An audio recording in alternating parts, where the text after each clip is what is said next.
But I agree that if we start this way first, it will cut through a lot of the rhetoric and a lot of the feelings that come when you try to address this from a diversity standpoint. Yeah. So yeah.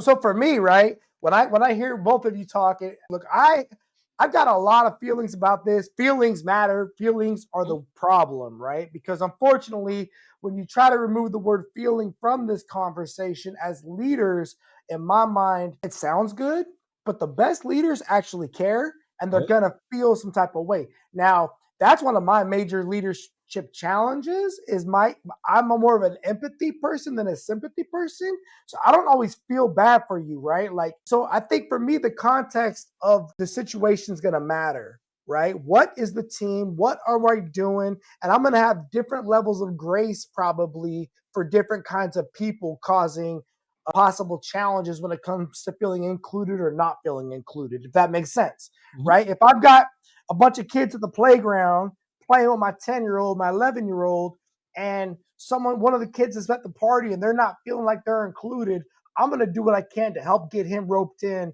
because I went out of my way to invite that parent to have their child come over and spend time.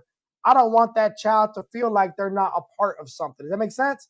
So at that level, I'm going to do something. On the reverse, if I'm in a meeting of senior leaders, right, and we're all asked to be here, we all got hired, we all got screened, we all applied for the program, and we are all in the dang room, brother, I should not have to freaking beg you to get involved and help. Row, baby, row. Yeah. Row, dog.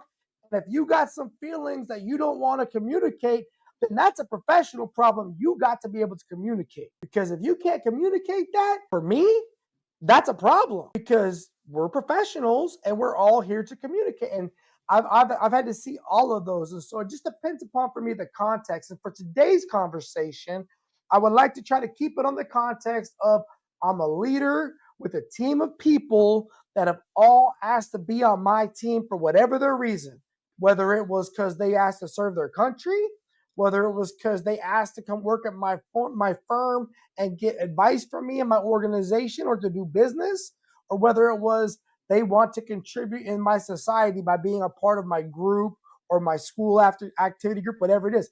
Either way, as a leader in this leadership conversation, the people are in the room for a reason, right? Let's just start there because I think if we get into the whole world of how do we invite everyone to want to come out and play, well, there's a whole lot of reasons why people are not inspired. And unfortunately, feel like they might be taking some of these letters and making it be a lame duck or like an excuse instead of being the real reason what's going on. Does that make sense? Mm-hmm.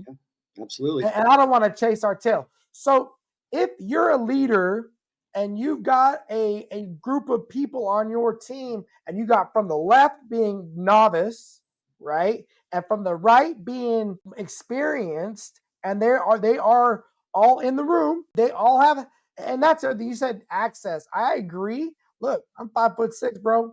Some stuff I don't have access to. If I was 6'2", I'd have access. It'd be different, right? So Gary Wise has to go get a ladder and bring a ladder with me to be able to get my butt up there. And I've got to know that and come prepared to make sure I'm going to cross that gap. Go ahead, Chris. Well, perfect analogy.